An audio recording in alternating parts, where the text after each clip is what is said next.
তো বন্ধুরা আপনারা যখন কোনো শপিং মলের মধ্যে কিছু কিনতে যাবেন তখন কিন্তু আপনি পুরো শপিং মলটা ঘুরে বেড়াবেন না। আপনার জাস্ট যেই জিনিসটা দরকার আপনি ঠিক সেই সেকশনের মধ্যে চলে যাবেন এবং সেই জিনিসটাকে কিনে নেবেন। তো আমাদের ইউটিউব চ্যানেলের মধ্যে প্লেলিস্ট ঠিক সেম কাজটাই করে থাকে। আমাদের চ্যানেলের মধ্যে যতগুলো ভিডিও আছে ভিডিওগুলোকে আলাদা আলাদা করে ভাগ করে রাখার জন্যই আমরা প্লেলিস্ট ইউজ করে থাকি। হ্যালো ভিউয়ার্স, আমি Pranab from my quick guide. আশা করছি আপনারা সবাই ভালো আছেন। তো বন্ধুরা আজকের ভিডিওতে আমরা দেখবো যে আমাদের চ্যানেলের মধ্যে প্লেলিস্টকে কী করে অ্যাড করতে হবে এবং সেটার কি টাইটেল এবং ডেসক্রিপশন লিখতে হবে যাতে আমাদের প্লেলিস্টটা র্যাঙ্কের মধ্যে চলে আসে। আর সাথে আমরা এটাও দেখবো যে আমাদের চ্যানেলের মধ্যে প্লেলিস্ট অ্যাড করলে আমাদের চ্যানেলটা কী কী বেনিফিট আছে। তো বন্ধুরা আপনারা ভিডিওটা দেখতে থাকুন। ভিডিওটা যদি ভালো লেগে থাকে একটা লাইক করে দেবেন, আর চাইলে চ্যানেলটাকে সাবস্ক্রাইব করে রাখতে পারেন আমার পরবর্তী ভিডিওগুলো পাওয়ার জন্য। চলুন তাহলে ভিডিওটাকে শুরু করি।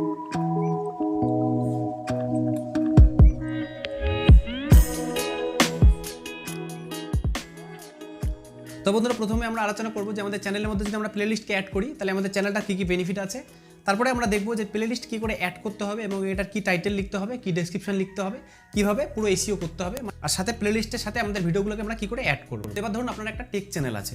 এবার টেক চ্যানেলের মধ্যে আপনি কখনো এডিটিং ভিডিও আপলোড করবেন, কখনো রিভিউ ভিডিও আপলোড করবেন, আবার কখনো ইউটিউব রিলেটেড ভিডিও আপলোড করবেন। তো এবার এই সমস্ত ভিডিওগুলো আপনার চ্যানেলের মধ্যে যদি একসঙ্গে থাকে তাহলে কিন্তু সব ভিডিওগুলো গুলিয়ে যাবে। কোনো ভিউয়ার্স যদি আপনার চ্যানেলের মধ্যে ভিজিট করতে আসে, প্রথমবার যদি আপনার ভিডিও দেখতে আসে, তাহলে উনি যদি আপনার এডিটিং ভিডিও দেখতে চায় তাহলে কিন্তু ওনাকে পুরো ভিডিওগুলোর মধ্যে আপনার এডিটিং ভিডিওগুলো খুঁজতে হবে। তো এই জন্য আমাদের চ্যানেলের মধ্যে প্লেলিস্ট অ্যাড করতে হয়। প্লেলিস্ট অ্যাড করলে কী হবে, আমাদের চ্যানেলের মধ্যে যেগুলো এডিটিং ভিডিও আছে সেগুলোকে একটা আলাদা প্লেলিস্টে রাখতে পারবো, আবার যেগুলো রিভিউ ভিডিও আছে সেই রিভিউ ভিডিওগুলোকে আমরা আলাদা একটা প্লেলিস্টে রাখতে পারবো, এবং আমাদের ইউটিউব রিলেটেড যেগুলো ভিডিও আছে সেই ভিডিওগুলোকে একটা আলাদা প্লেলিস্টে রাখতে পারবো।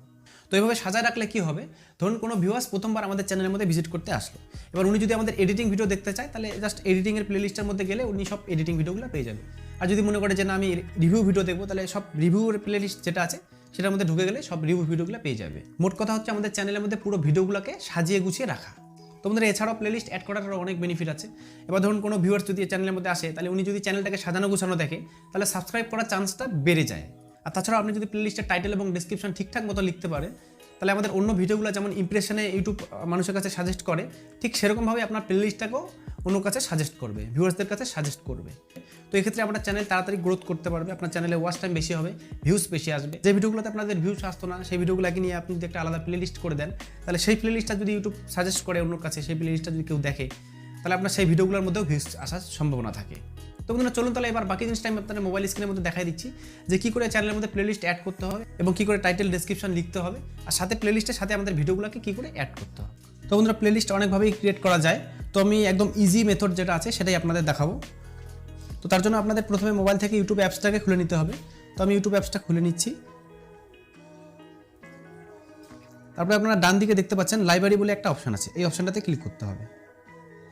এখানে ক্লিক করার পরে আপনারা দেখতে পাচ্ছেন নিচে নিউ প্লেলিস্ট বলে অপশন আছে, প্লেলিস্টের সেকশনটাতে নিউ প্লেলিস্ট বলে অপশন আছে।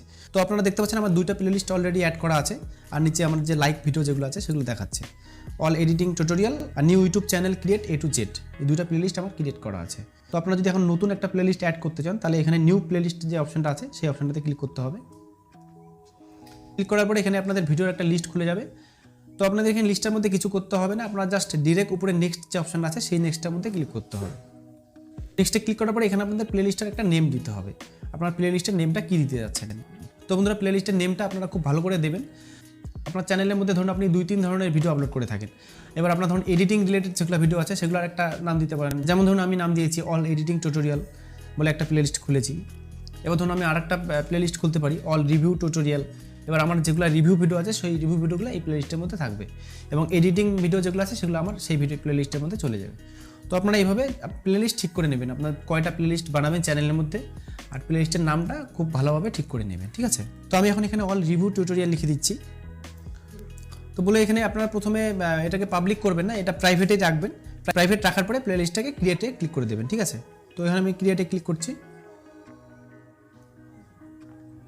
ক্রিয়েটে ক্লিক করার পরে আপনারা দেখতে পাচ্ছেন এখানে আমার প্লেলিস্টটা ক্রিয়েট হয়ে গেছে। তো এবার আমাদের প্লেলিস্টটার ডেসক্রিপশনটা ঠিকঠাক মতো লিখতে হবে, ঠিক আছে। তো তার জন্য আমাদের প্লেলিস্টের উপর ক্লিক করতে হবে। ক্লিক করার পরে এখানে এডিটের একটা অপশন আপনারা দেখতে পাচ্ছেন, এই অপশনটার মধ্যে ক্লিক করতে হবে। ক্লিক করার পরে টাইটেল আমাদের অলরেডি দেওয়া আছে প্লেলিস্টে, এবার আমাদের প্লেলিস্টের ডেসক্রিপশন লিখতে হবে। তো তো আমি আপনাদের এখানে বলে দিচ্ছি যে এখানে কি লিখতে হবে। এখানে আপনারা লিখবেন যে প্লেলিস্টের মধ্যে কি আছে, আপনার এই প্লেলিস্টের মধ্যে আপনি কি দেখাতে চাইছেন, ঠিক আছে, এই প্লেলিস্টের মধ্যে কি রিলেটেড ভিডিও দেওয়া আছে সেগুলো আপনি এখানে ডিটেল লিখে দিবেন, ঠিক আছে। লিখে দেওয়ার পরে এখানে উপরে সেভের একটা অপশন দেখতে পাচ্ছেন, এই অপশনটার মধ্যে ক্লিক করে দিলে আমাদের ডেসক্রিপশনটা সেভ হয়ে যাবে। তো আমি এখন ডেসক্রিপশন সেভ করলাম না, আমরা জাস্ট আপনাদের দেখানোর জন্য এটা খুললাম আমি। তো এবার আমাদের প্লেলিস্ট ক্রিয়েট হয়ে গেছে ফাইনালি। তো এবার আমাদের প্লেলিস্টের মধ্যে ভিডিওগুলোকে অ্যাড করতে হবে। তো সেটা আমরা কী করে করব, ভিডিও সেকশনে আসার পরে আপনার সব ভিডিওগুলো এখানে শো করবে, আপনি যতগুলো ভিডিও আপলোড করেছেন আপনি সব ভিডিওগুলো এখানে চলে আসবে, ঠিক আছে। তো এখান থেকে আপনার কোন ভিডিওটাকে আপনি কোন প্লেলিস্টে রাখতে যাচ্ছেন সেটা এখান থেকে আপনাকে একটা একটা করে সিলেক্ট করতে হবে। তো তার জন্য আপনারা দেখতে পাচ্ছেন প্রত্যেকটা ভিডিওর পাশে 3 ডটের একটা অপশন আছে, এই অপশনটার মধ্যে ক্লিক করতে হবে। ক্লিক করার পরে এখানে দেখতে পাচ্ছেন সেভ টু প্লেলিস্ট বলে একটা অপশন আছে, এই অপশনটার মধ্যে ক্লিক করতে হবে। তো এই অপশনটার মধ্যে ক্লিক করার সঙ্গে সঙ্গে আপনার সব প্লেলিস্টগুলো চলে আসে। এবার এই ভিডিওটাকে আপনি কোন প্লেলিস্টের মধ্যে রাখতে চাচ্ছেন সেটা আপনাকে এখানে সিলেক্ট করতে হবে। তো যেমন ধরুন এই ভিডিওটাকে আমি অল এডিটিং টিউটোরিয়াল বলে যেই প্লেলিস্টটা খুলেছি আমি সেটার মধ্যে রাখতে যাচ্ছি। তো এখানে আমাকে প্লেলিস্টটা সিলেক্ট করতে হবে, প্লেলিস্টটা সিলেক্ট করার পরে ডানে ক্লিক করে দিতে হবে। এইভাবে আপনার চ্যানেলের মধ্যে প্রত্যেকটা ভিডিওকে আপনি ঠিক কোন প্লেলিস্টের মধ্যে রাখতে যাচ্ছেন সেটা আপনাকে করে নিতে হবে। করে নেওয়ার পরে প্লেলিস্টটাকে পাবলিশ করতে হবে। তো তার জন্য আমাদের আবার সেই লাইব্রেরি সেকশনে চলে যেতে হবে। লাইব্রেরি সেকশনে আসার পরে আমাদের আবার সেই প্লেলিস্টটা খুলতে হবে। তো প্লেলিস্টটা খোলার পরে আবার সেই এডিটের সেকশনটা চলে যেতে হবে। এডিট সেকশনে যাওয়ার পরে এখানে প্রাইভেসিতে আপনারা দেখতে পাচ্ছেন প্রাইভেট করা আছে। তো এই প্রাইভেটটাকে আপনাদের পাবলিশ করতে হবে, পাবলিশ করে এখানে সেভ করে দিতে হবে। সেভ করে দিলে এই প্লেলিস্টটা আমার পাবলিশড হয়ে যাবে, তখন ভিউয়ার্সদের কাছে আমার এই প্লেলিস্টটা চলে যাবে, ঠিক আছে। তো বন্ধুরা এই ছিল আজকের আমাদের প্লেলিস্ট রিলেটেড ভিডিওটা যদি আপনাদের একটু ভালো লেগে থাকে তো প্লিজ একটা লাইক করে দেবেন। আর যদি মনে হয় যে না চ্যানেলটাকে সাবস্ক্রাইব করা যায় তো চ্যানেলটাকে সাবস্ক্রাইব করে রাখতে হবে আমার পরবর্তী ভিডিওগুলো পাওয়ার জন্য। আপনারা সবাই ভালো থাকবেন, সুস্থ থাকবেন, আবার দেখা হচ্ছে নেক্সট ভিডিওতে। Thank you.